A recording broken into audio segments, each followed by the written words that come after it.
Welcome everybody to this book launch. My name is Gustav Arrhenius. I am a professor of practical philosophy and the director of the Institute for Future Studies.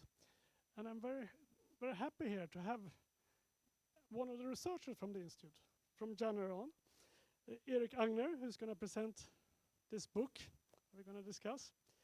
And Erik, apart from having a bit embarrassing the same suit as I have, he's also a professor of practical philosophy. We all wear this suit, it's kind of the uniform. But he's a professor of practical philosophy, and he's also a researcher at the Institute for Future Studies. He directs the PPE program, with the philosophy, politics, and economics at Stockholm University, which I'm also very happy was started by some very brilliant person. And unusually, but very usefully, Erik has a double PhD, one in economics and one in the history and philosophy of science. A very good combination, and one can see very much of that in this book. And here to discuss the book with us is Anna Ekström, the former Minister of Education. So it's going to be very interesting to hear what you have to say about how this is useful or not. And we also have Tore Ellingsen, who is the Ragnar Söderberg Professor of Economics. And he is also in the Royal Swedish Academy of Science, where he is the chair, I think, of the prize committee for the Sveriges Riksbanks Prize in Economic Science in memory of Alfred Nobel. Is it correct that you're the chair nowadays, or you're a member? January. I missed that change. Anyways, but we're going to start by having a presentation by Erik, and then we're going to have a discussion, and then Tore is going to jump in. And then we'll have a discussion, and hopefully there will be some time for questions from the floor. So, Erik, the floor is yours. Thank you very much to the other panelists and to those of you who came here to hear us discuss some matters about economics, philosophy, and society today. I want to start with a sort of old-fashioned notion, which is the notion that my clicker is not working. Here we go. That science, when judiciously applied, can help us live better lives and build a better world. And that this is true also for economics. I'll focus on the second bit here, in large part because while many people agree with number one, lots of people disagree with number two. You might think that number two follows immediately from number one, but that is not the way many people look at this. In fact, very many people don't look at it in those terms. You may be familiar with a steady stream of op-ed pieces and articles in publications like The Guardian, which come out like clockwork around Nobel season every year, arguing that economics is a religion, it's no real science, economists are like priests, the Nobel Memorial Prize is not a real Nobel Prize, and so on. The Guardian is, I guess, a center-left sort of outlet. You find the same ideas in center-right publications. So here's the New Republic saying, may God save us from economists. It's time for economics to back the hell off. There's a similar steady stream of books on the same theme. What's wrong with economics? 10 ways economics gets it wrong. The economics anti-textbook. License to be bad, how economics corrupted us. Well, you get the idea. I won't read all these. The tragic science, how economists cause harm. And this one, the death of economics, featuring a hangman's news, hoping for, wishing for, predicting the death of economics and possibly the execution of the economist. A couple of things to say about this literature. One, it is nowhere near new. Historians of science have pointed out that there's a steady stream and uninterrupted history of people arguing against economics since the very beginning back in the 18th century. So here's a book by William Oliver Coleman on what he calls anti-economics, which is a sort of shadow tradition that's existed since the very beginning, and which has served to denounce the practitioners, attack its assumptions, reject its conclusions, and protesting its influence. Now, I want to specify that the anti-economists don't just say that economics need to be improved along the margins. Literally every economist agrees that economics is imperfect and needs to be improved along the margins. The thought or the central drift of this literature, this tradition, is to say that economics is so fundamentally corrupt that it needs to be dismissed and we need to start over again.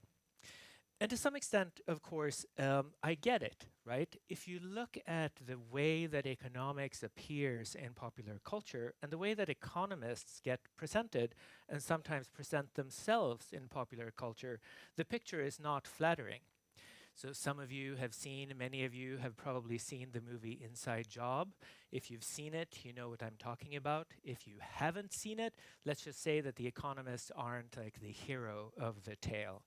I spent a lot of time thinking about this, and I can't think of a single like economist in popular culture who actually looks good. I don't know, can you? Like there's literally not one. Look, here's a person who looks good. This is Eva Green in a James Bond movie, right?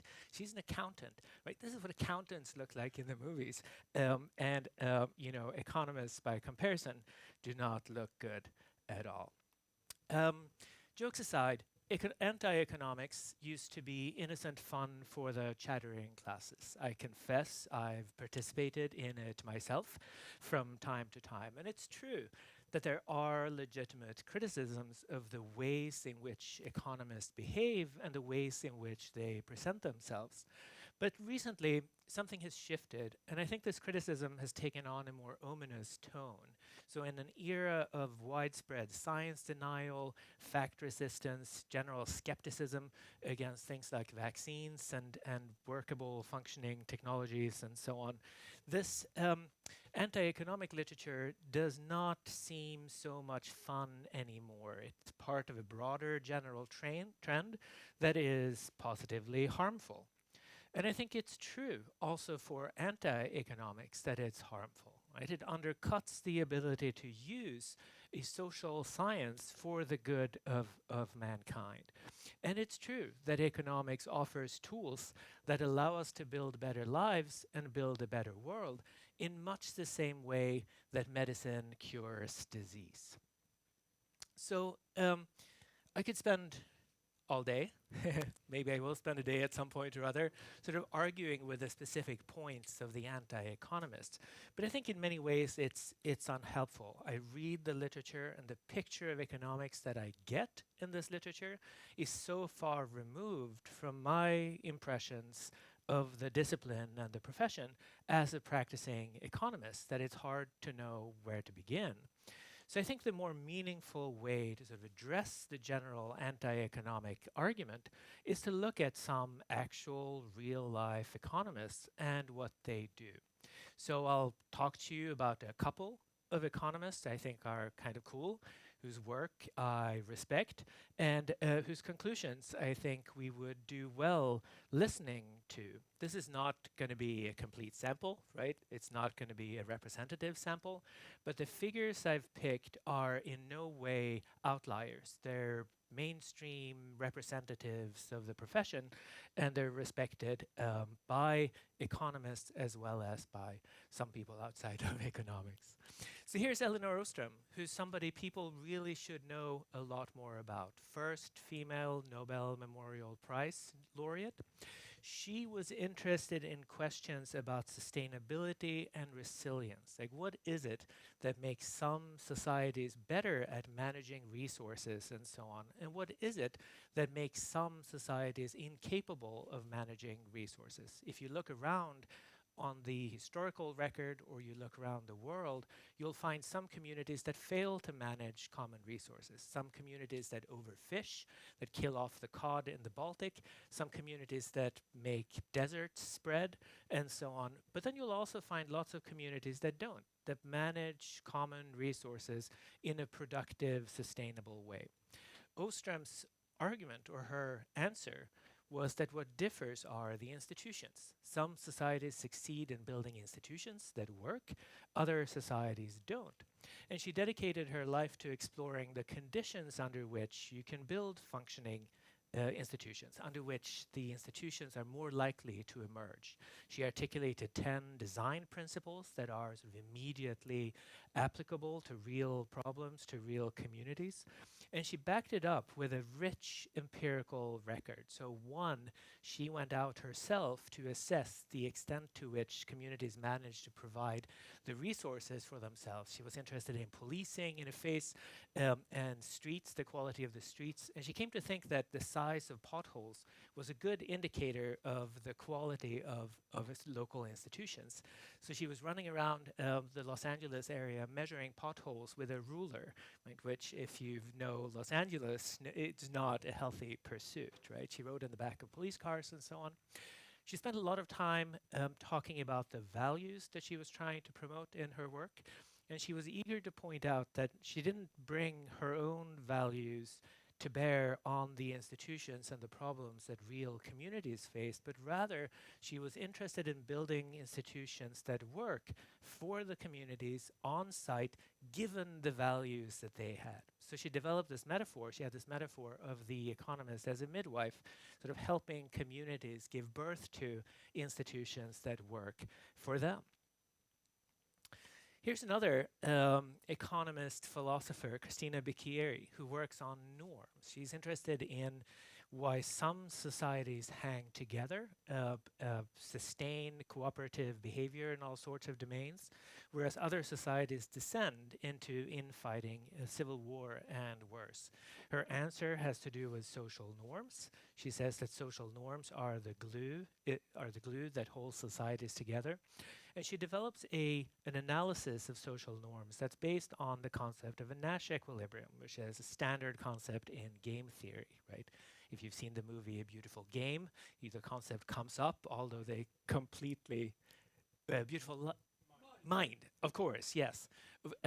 Sadly, the manner in which I mischaracterize the title is similar to the manner in which they mischaracterize the concept of equilibrium in the film, because they mess it up. But you've heard the concept. Anyway, the point is that she takes this sort of highly mathematical, existing, extremely abstract, idealized theory, and she applies it to very practical problems. She's teamed up with UNICEF to work across Africa and Asia on problems like female genital mutilation, access to clean drinking water, and open defecation, which are all well-known problems, even by the light of the local communities. Here's Al Roth, who notes that many markets don't work the way we think they do in Micro 101. Many markets fail to deliver the sort of goods that people are looking for. He's particularly interested in markets where goods are not divisible. If you've taken an Econ 101 kind of course, you know that goods are often assumed to be infinitely divisible, like water or something. You can divide it up in smaller and smaller increments. Many goods are not like that.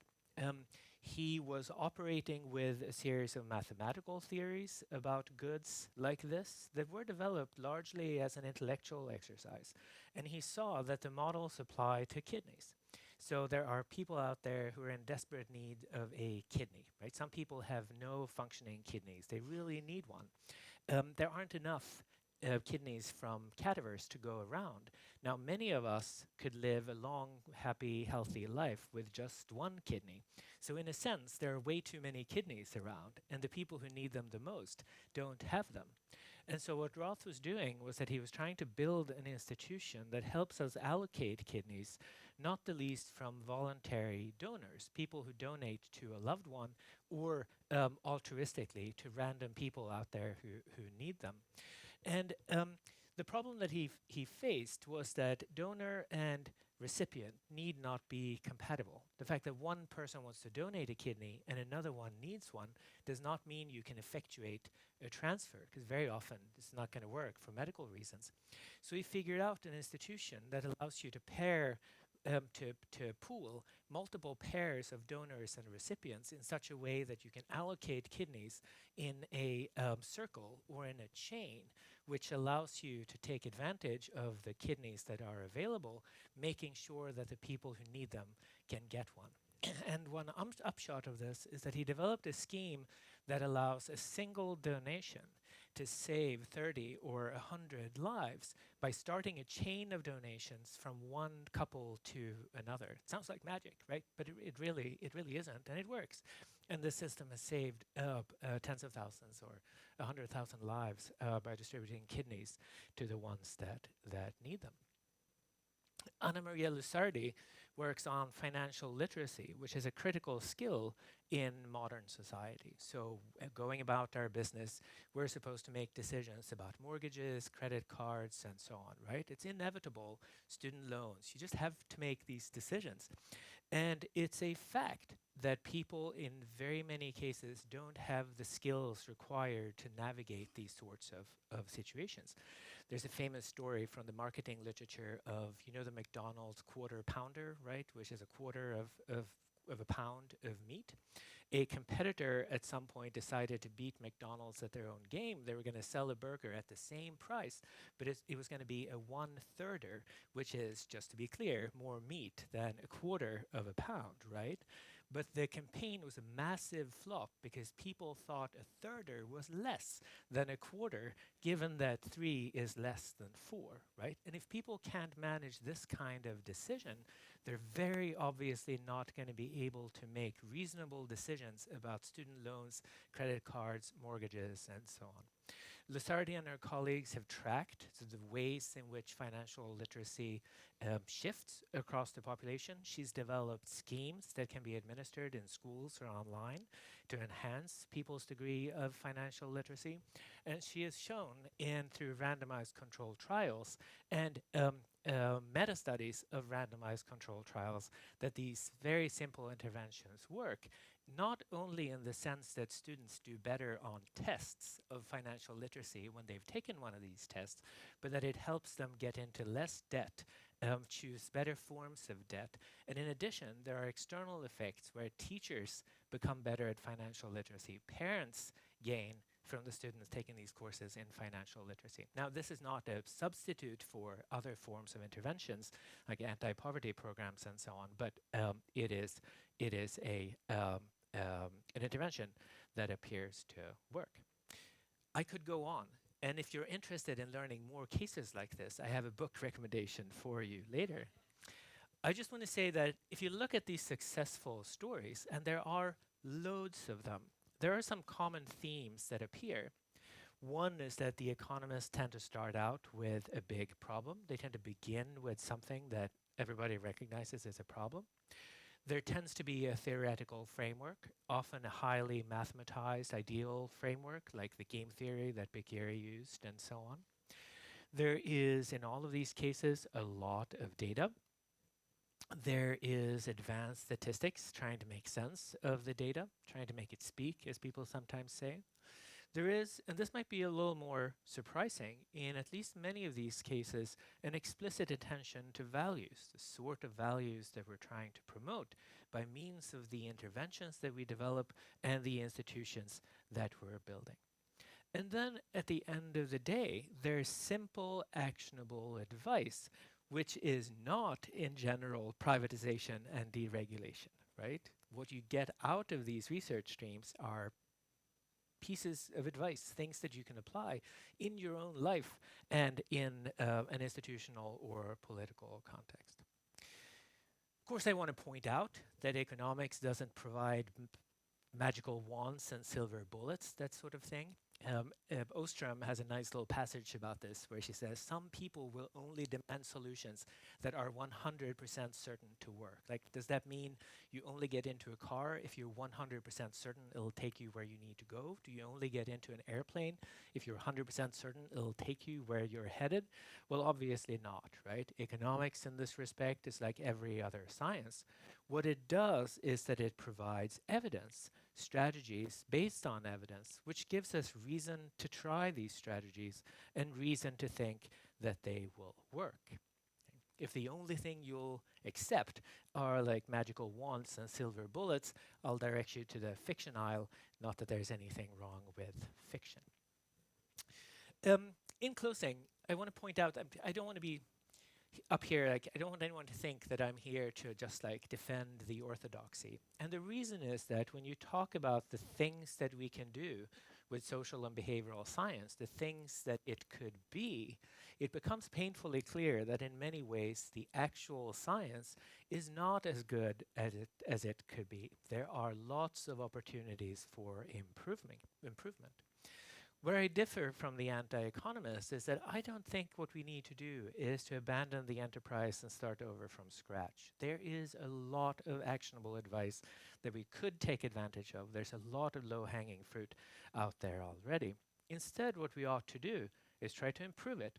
And in fact, improving economics and other social and behavioral sciences when we can should be seen as something of a moral duty, precisely because the economics and the other social and behavioral sciences are, or at least can be, so useful.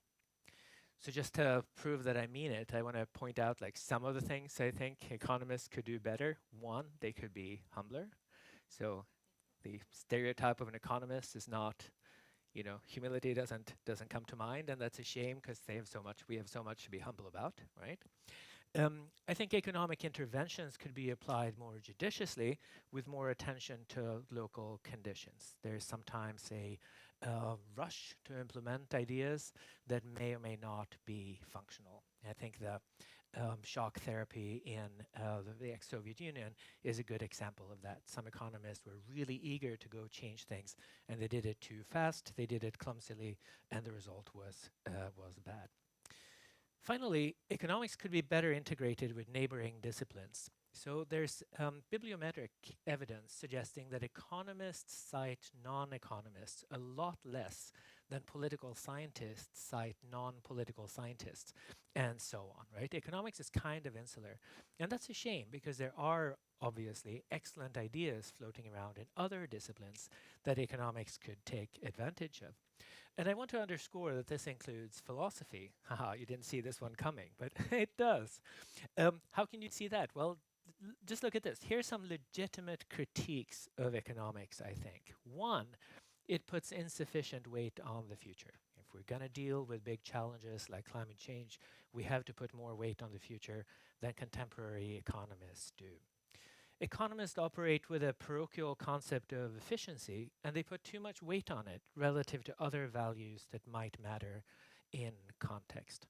In particular, economics has historically, and to some extent still, paid too little attention to questions of distribution, including inequality. Economists are often more interested in the size of the pie, as it were, than the manner in which it is distributed. And much economic analysis ignores that which really matters. So there's an argument that the underlying account of welfare is deficient and ought to be replaced by a more relevant one. But if you look at these critiques, which, as I said, are perfectly legit, they're not really about the descriptive enterprise of economics, right? This is about the values that inform the enterprise, the values that we combine with a scientific descriptive theory in order to come up with policy prescriptions. And as everybody knows, if you want a policy prescriptions, you need some sort of values to go into it, right? And I think what this underscores is that economics could benefit from greater engagement with the discipline that spent the most time thinking about questions of values, and that's philosophy. Not that we should settle these questions by taking a vote among philosophers or anything, right? Philosophers are nuts too, but we should engage with this kind of literature, I think. So just in closing, I think there's a strong case to be made that economics can help save the world in the sense that modern medicine can cure disease. Now just think about what that means, though, for a second. You could say that medicine cures disease, I think, truly, given the way in which we use these terms. It doesn't mean that all medicine cures disease, right? Some medicine isn't intended to. Some medicine backfires. It doesn't mean that all cures are medical in nature. It doesn't mean that all medical doctors are pure, innocent, good-hearted individuals, right? It doesn't mean that medicine cures disease independently of the practitioners. What it means is that on the margin, we're better off with modern medicine than than without, given that it can be implemented by a skilled practitioner with care and attention, with proper attention to context and adequate ethics and aesthetics. Thank you very much.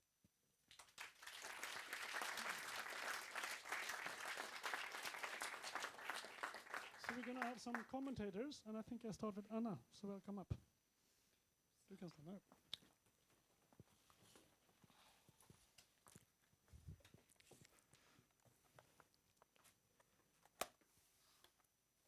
The floor is mine. The floor is Thank you, absolutely and yours. thank you very much for letting me take part in this interesting seminar, and thank you for the presentation and the really interesting book.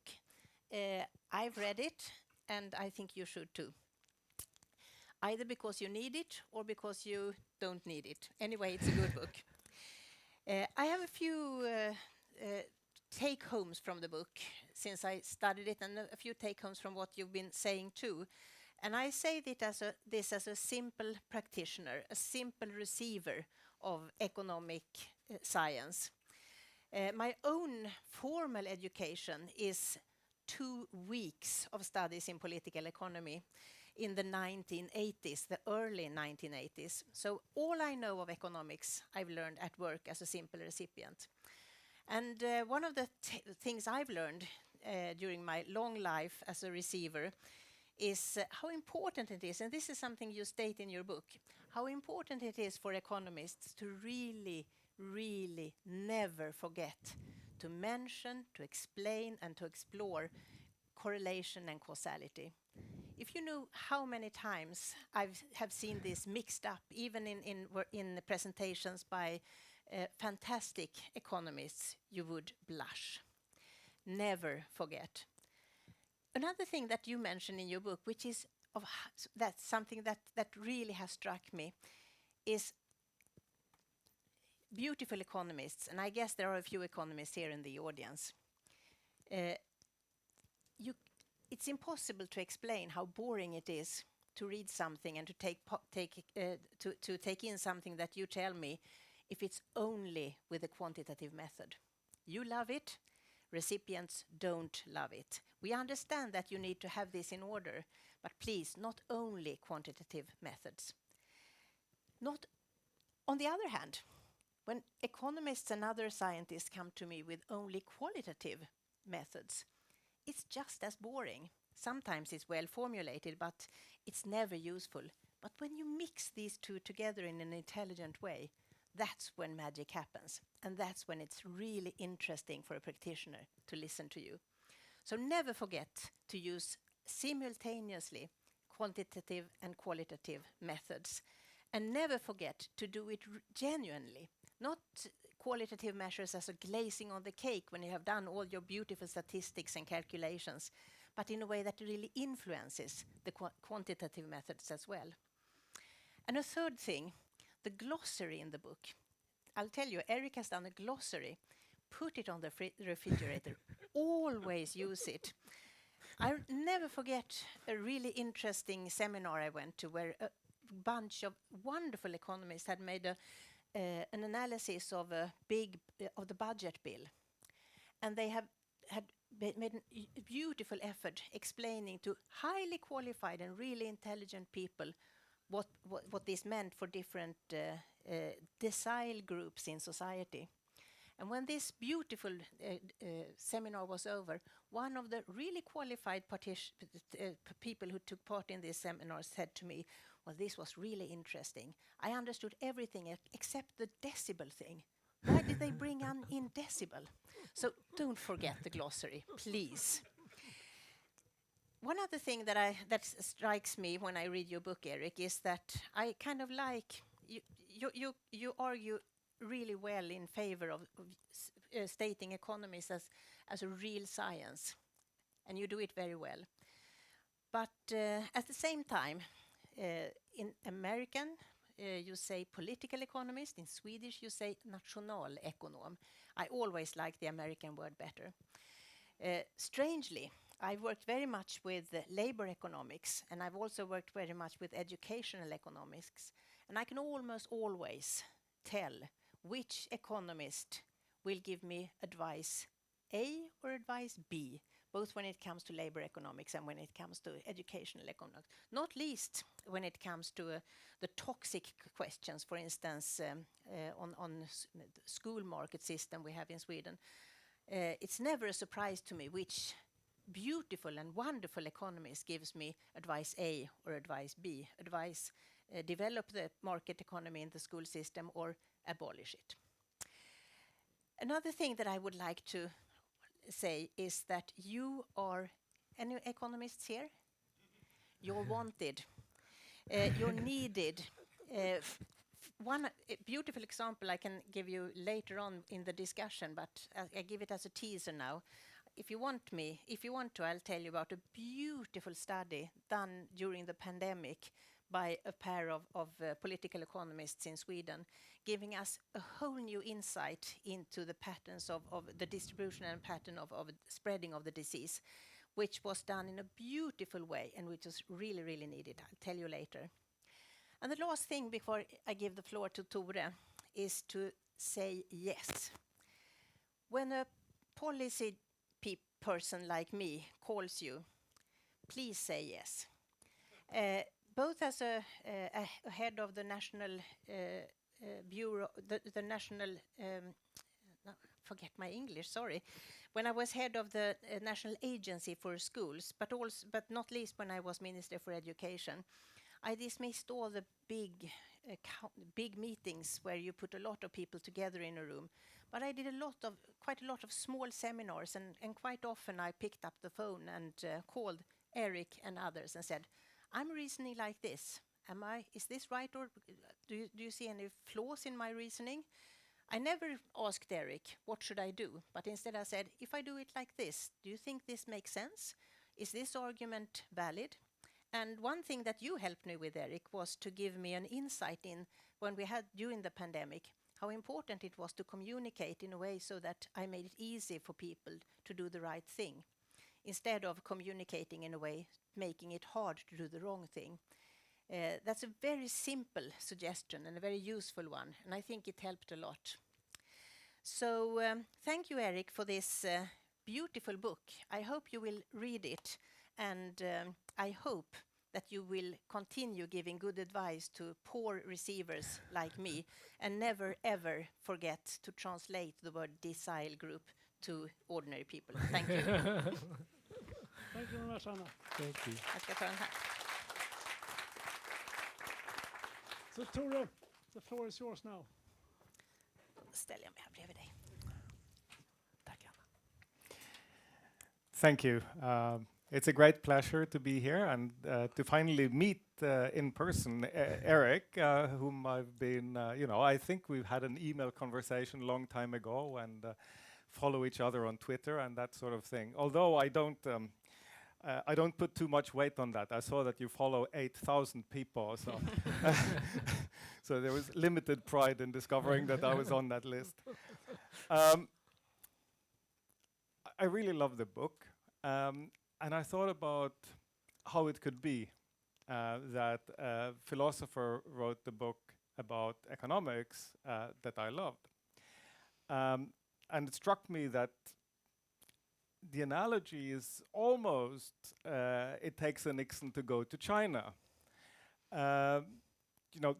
Some of you are too young to remember this, but Richard Nixon was an American president who was very much anti-communist. But then when US wanted to negotiate with China, they sent Richard Nixon. And I don't think they did that only because he would be a tough negotiator.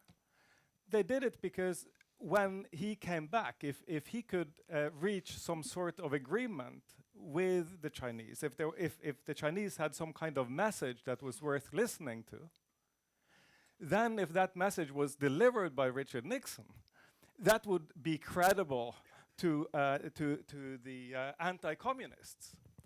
And I think this is almost like that. You have a philosopher who comes with an economics message. Maybe that's more palatable to people who are skeptical of economics. Of course, the analogy isn't perfect because, basically it would have been as if Richard Nixon came back being a communist, right? Erik does have a PhD in economics now, even if that was not what he set out to. And you've written handbook chapter on behavioral economics with George Loewenstein and whatnot. So you are now, it's almost, I don't want to tell this to the people who, that you could convince that I could not convince, but there you go. The analogies are always a bit dangerous. I agree with everything that Anna said. We need to help politicians. But I think politicians should also help us. Very typically, politicians are totally convinced that they know the right way of reforming things, and then they'll do it on a big scale. That means that we never know anything about the counterfactual. We don't know at the end whether this reform was good or not good. The best we can do is sometimes politicians are, they don't have the capacity to implement the reform at exactly the same time in every place, and then we can go and study and to see whether there was any difference. But of course, it would be much better if politicians would more often randomize so that, you keep some control group. Sometimes you can't do that. Sometimes you have to do wholesale reforms, and that's all right. But often, you can actually leave some room to, you always think that this is justified when you do it. So when the Social Democrats do it, then it's justified. But all Social Democrats realize that the big privatization reforms, it would have been much better if they were, done in a way that it was possible to evaluate them afterwards. So we should have some kind of agreement that we try to facilitate for science and to learn more from the reforms. I want to mention one thing because I want us to get to where the audience get to ask critical questions, because critical questions must be coming now, because we agree too much and it's not totally credible. I just want to say, I don't know if there's going to be a volume 2 or anything, but you were saying economists should take more inspiration from philosophy, and I agree with that. I have to say though that there are two kinds of criticisms of economists. One is they are so narrow. Okay, so they make such narrow assumptions. Therefore, you can never trust their conclusions because they neglect everything that is important. That is one criticism. The other criticism is that, well, economists are hopeless because they're such imperialists. So, they come and they want to address sociology and political science and whatnot that they're not educated for. You can't clearly have it both ways. So should we stick in our corner or should we try to broaden out? I think we should broaden, and I really like some of the recent work where economists have tried to take things like moral values and culture more seriously. So just let me spend 1 minute to tell you about, and this is not my experiment. This is an experiment that was conducted by researchers at the University of Zurich. So they dropped envelopes. So they call it wallets, but really they were kind of transparent envelopes. And there would be inside, there might be some money in it. There would typically be a key to like a lock and a shopping list. And they did so in 40 different countries, many cities in each country. So altogether, they dropped 17,000 wallets around the world. There was also a business card of the owner inside the wallet. So it was possible then. And then, of course, you wonder, well, how can you have a controlled experiment like this? I mean, where do you drop it and so on? How do you control and make it equal? Here's what they did. They had local people, collaborators, that would, for example, in a hotel lobby, you would come over to the lobbyist and say, I found this just around the corner. Somebody must have dropped it. And I have to rush off for my meeting. Can you take care of it? And you did this at post offices, you did this at a number of places that would exist in any major city. So that they had complete control also over how the envelopes were found and by whom.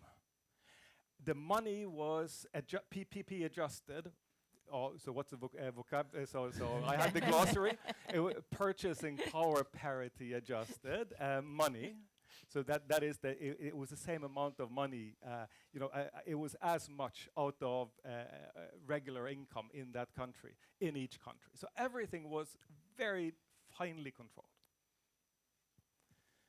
There were two kinds of findings from that study.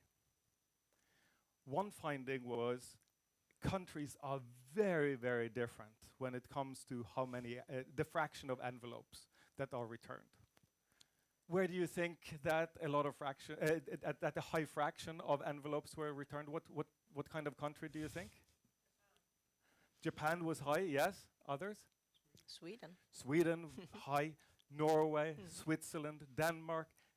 These were countries where a high fraction of envelopes, so like 80% of the envelopes were returned to the owner, or the owner was contacted. Where do you think that was low? Russia was low. Indeed.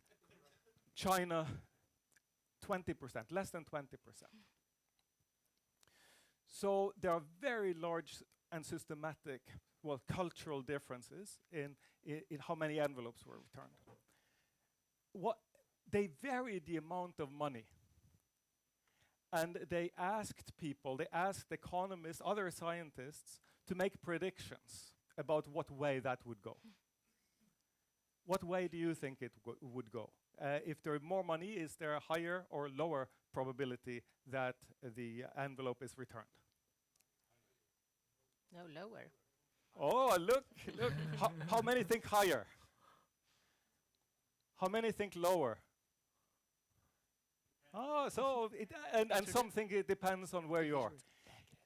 In 38 or 39 out of the 40 countries, more envelopes were returned when there was more money in it. Is it? And most of the experts thought it was the other way around. So that's very nice. No? So we learned something, and it's a high-powered study. What does it correlate with? And the researchers have tried all kinds of things to try to figure out what is the key thing that separates those places where a high fraction is returned from a low fraction. And what it seems to be is it has to do with morality.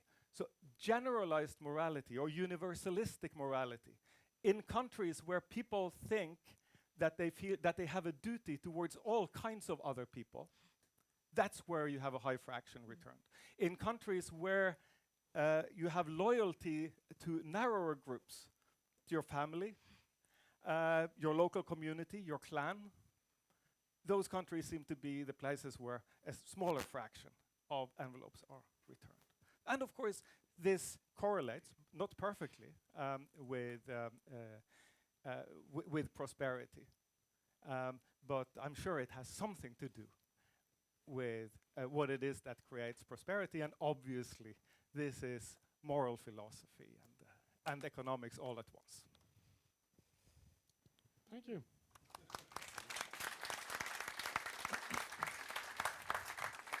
The plan was to let Erik reply quickly to the criticism. I didn't hear that much criticism. I don't know. Come on, defend yourself. I can tell you what's wrong with the book. I'm intensely aware of what's wrong with the book. Let me just say. Don't escape. Let me just say thank you so much for your remarks. This is super interesting. I love the perspective, the demand perspective on economic advice. I mean, as economists, we're trained to think in terms of markets, supply and demand, and exchange, right? But when it comes to scientific advice, we're very focused on the supply side. We don't pay a lot of attention to like the demand side of that. And Tore, I'm glad you went out of your way to point out that I'm not like Nixon in every conceivable way. And you could have mentioned something about not being a murderous warmonger and liar as well. But no, this is wonderful. And just looking ahead, it seems to me that where many of these lines of argument converge is on the importance of institutions. So how do we train undergraduates? How do we train PhD students in economics? How do we get the values into the curriculum? How do we encourage our colleagues and ourselves to collaborate with people elsewhere? How do we build institutions that allow us to communicate our science better? The science is useless for advice purposes if we can't communicate it to the people who are making the decisions, right? All of those things are going to be like absolutely critical if we're going to be able to use the science to build a better world, which obviously we agree that we should. Thank you very much. Okay, so then we will have a little discussion here, and I know that you have more questions. And Tore put it in a very way. I mean, I was going to ask you, did you have any criticism of the book? And Tore put it in a very, very nice way. What should be in volume 2? And from your perspective, what did you miss out, or do you have any things you would like to have known more about in this book, or something you disagree with even? No, I simply would have, I would have liked something more on two aspects. One is the importance of an equal distribution. You mentioned very quickly the welfare states. You don't mention the welfare state. You mention rather the interesting knowledge we have about, especially from Duflo and Banerjee. Is that the right pronunciation? Thank you. On the importance of sort of that it's not dangerous to distribute money to poor people. They will use it on the whole well and not to bad things. One of the aspects of this is missing, I think, from the book, and that is the aspect that if you have a system where everyone is the recipient of the welfare system in a country, it will also be a country where the welfare system is taken care of by the whole community. It's not seen as something only for the poor, it's something for everyone.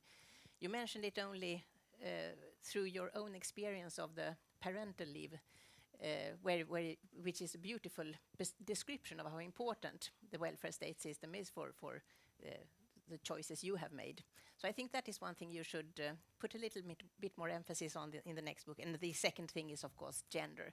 I would have liked to read much more about gender. That's me. Erik? Oh yeah, no, I I agree. So, when it comes to the welfare state and things, the topic of asymmetric information did not make it in there, but it's something that I love to teach, as some of my students who are here might remember. And I think that whole literature sort of helps explain why so many insurance schemes are national in nature. Like, why does almost every civil, advanced country have a nationalized healthcare insurance scheme, right? There, it's an economic story to be told about that, and I think it's quite compelling when you look at it, and it addresses some of the questions that you pointed to, and obviously gender. Yeah, I mean, there's a lot to be said there. That's for next book. But this touches on something you mentioned in the book, that if all these policies suggested by economists are so good, why are they not implemented? And there's not much discussion in the book, and I guess that could be in volume 2, about power. I mean, and that's of course going to determine whether it's going to be implemented. And this one reason to implement a welfare system like that is that you get this kind of unison support. Would you like to say more about that? Yeah, so this is another book project. I'm not sure that I will write it, but somebody should, right? So given that the advice is so good, right? It's so actionable, not perfect, right? But so useful. Why don't everybody already agree with it? And there's a story to be told there. To some extent, there's ignorance, right? Economic literacy is low, both in the sense of, ability to compute fractions, but also in the sense of, describing how the price works in a competitive market and this and that. But ignorance isn't the only component to this. So we know from a variety of domains, including like vaccine resistance, that one of the main drivers of sort of limited uptake has to do with trust.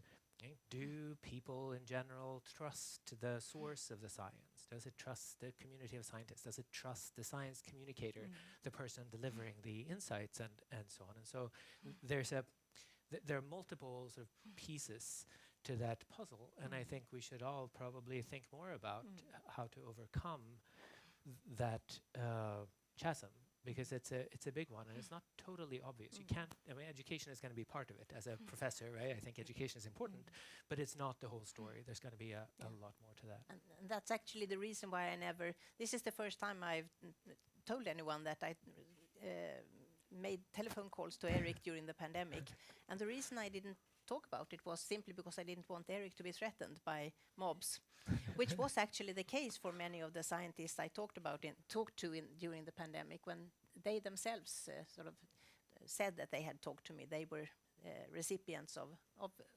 bullying and threats. So I did it for your sake, but in a better climate, I think it's very important to be transparent about the advice you get.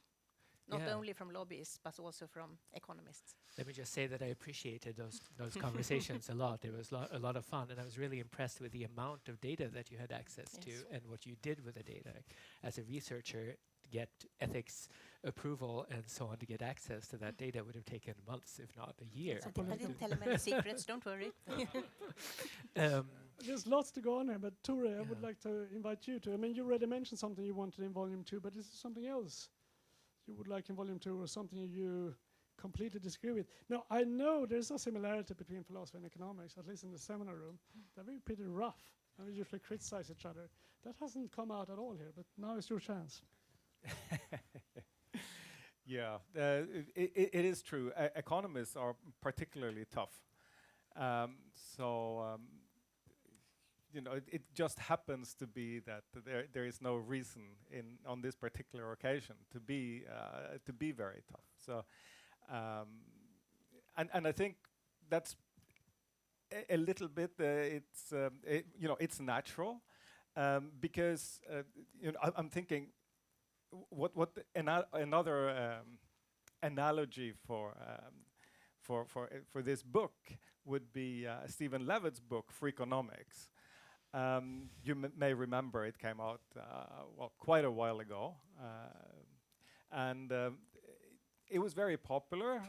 But Levitt, he had one important constraint. He only covered his own studies.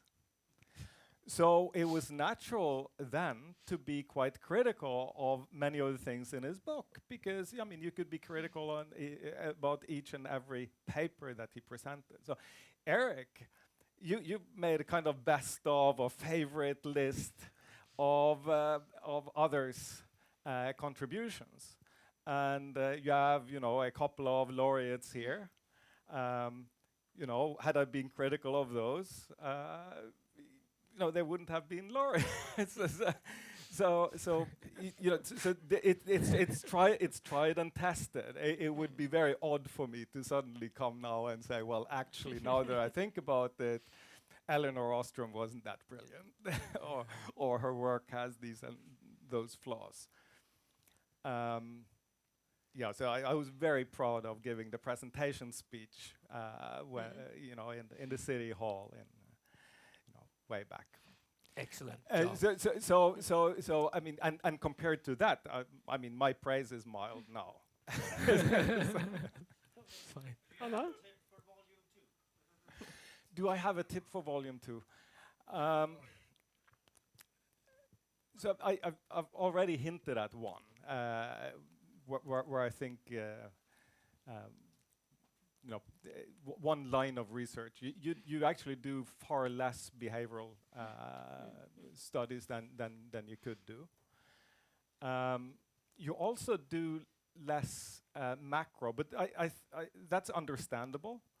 But it's still the case that some of the most important policies are going to be macro policies, and some of the most important you know, economists ever have been macroeconomists. If I had to pick one, it would probably be Keynes. That would be another, and that would be a bigger challenge, right? Because that was never your favorite subject. So it's a little bit like, you know, you like rock and roll, but you have to pick like a favorite jazz track. But I think it might be worth trying. Erik, do you want to? So when it comes to macro, I did a year-long macro sequence in graduate school, but we spent the entire year solving dynamic linear programming problems, and I don't know anything about interest rates and trade and stuff like that, so I'll leave that to somebody else. In this conversation, it seems to me really important that we draw a distinction between economics, as in the science, and economists, as in the profession, as I do in the book. So in the case of the natural sciences, I think we draw this distinction quite readily. So if a microbiologist comes out and says something really nutty about, I don't know, a virus or a vaccine or something, we could easily separate what that individual scientist says from what the science says as a body of knowledge. But I've noticed that with economics and the social sciences, people often don't do that. Somebody says something nutty about feminism or something, and then people will immediately respond, well, look, economics isn't a science anyway. And I think we need to draw that distinction. And it matters because the discipline is really, as I've argued in the book, like quite good. But the profession is awful in all sorts of ways. It's very non-diverse, right? There's discrimination every step along the way. It's insular, as I mentioned. The tone is very unpalatable to many people, which might have something to do with the lack of diversity and so on. So there's a lot of work to be done there. But it's important not to slide from the profession is bad in these ways to the enterprise is not worth doing, or the theories ought to be thrown out. But Anna brought it up, so it could be good to, even when you read the book, after a while at least I wonder who was an economist. And I was shrinking during the time I was reading the book. I realized that business economists are not economists in your sense at all. And I also realized it did expand also, and that was interesting that people that I consider philosophy, Beccari, she's trained as a philosopher from the beginning. Eleanor Ostrom, she's trained as political science. As Tora would say, she wanted to be an economist. So it seems if you do things good, then you're an economist. Or what is it?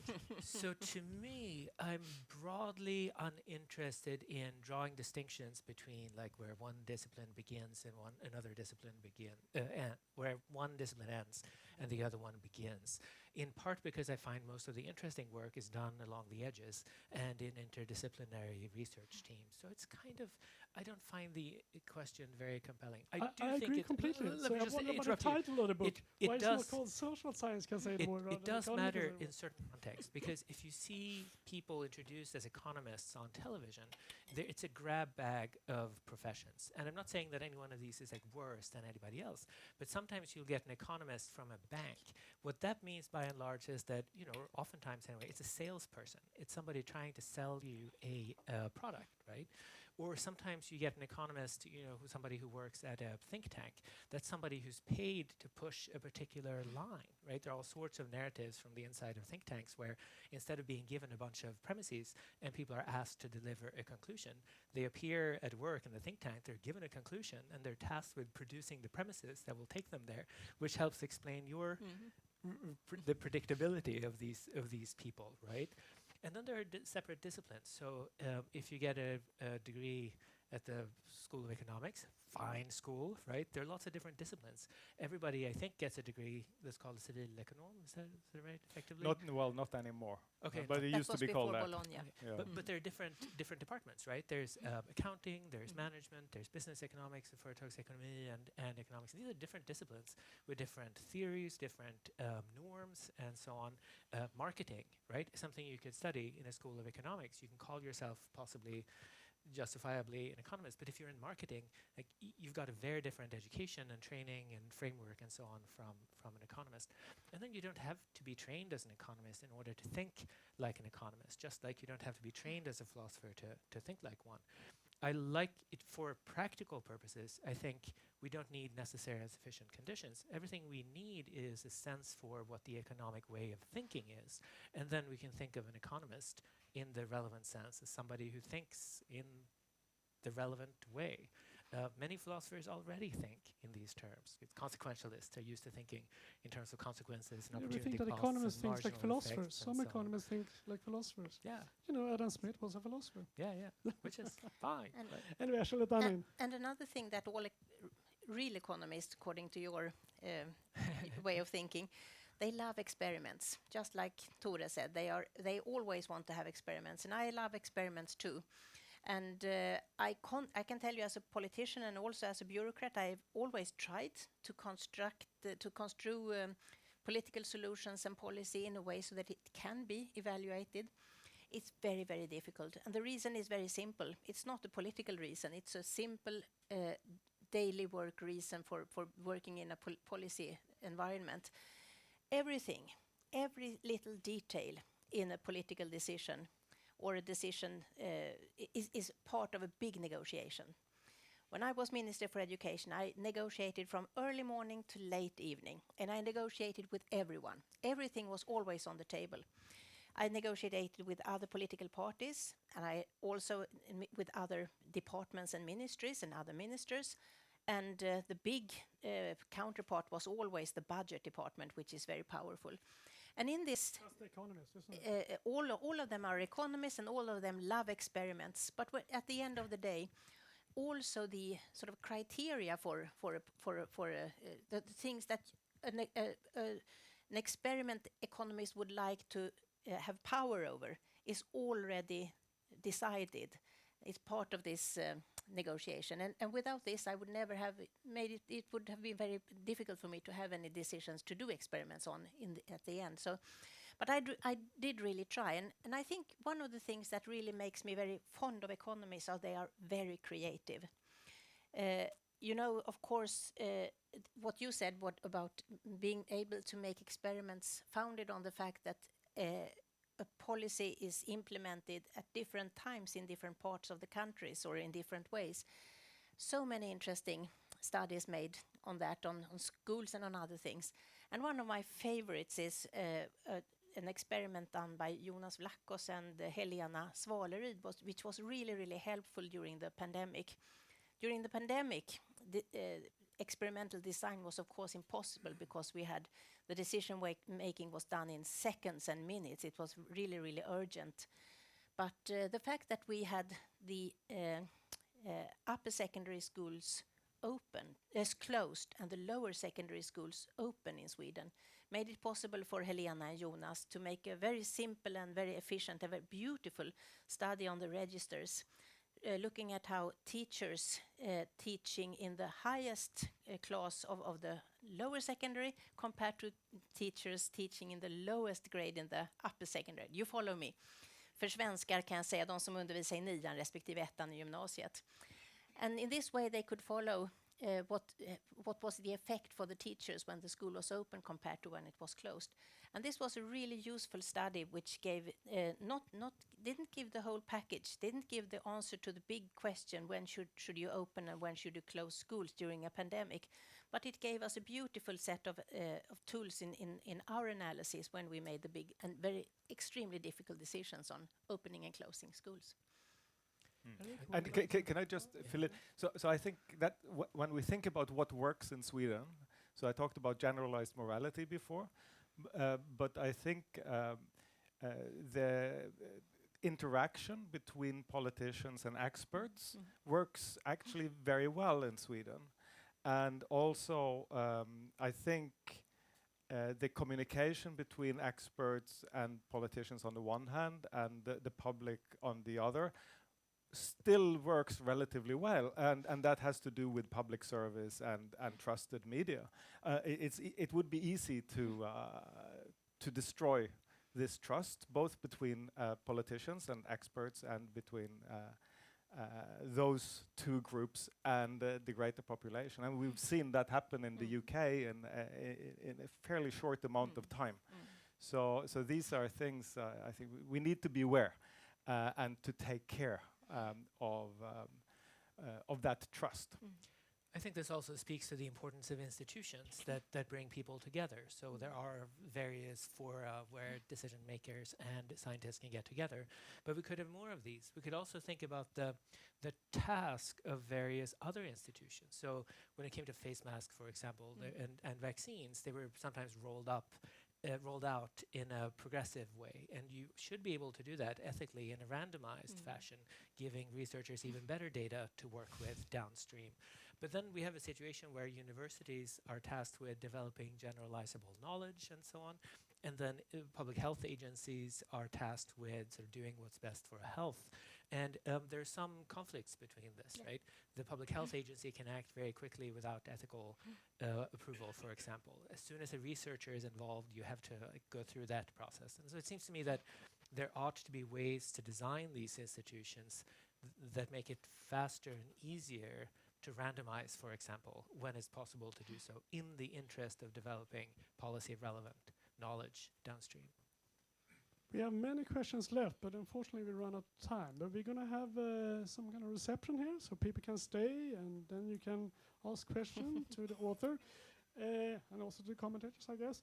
But join me in thanking both the commentators, Anna and Tore, but especially Erik, and congratulations to your book. Thank you. Thank you.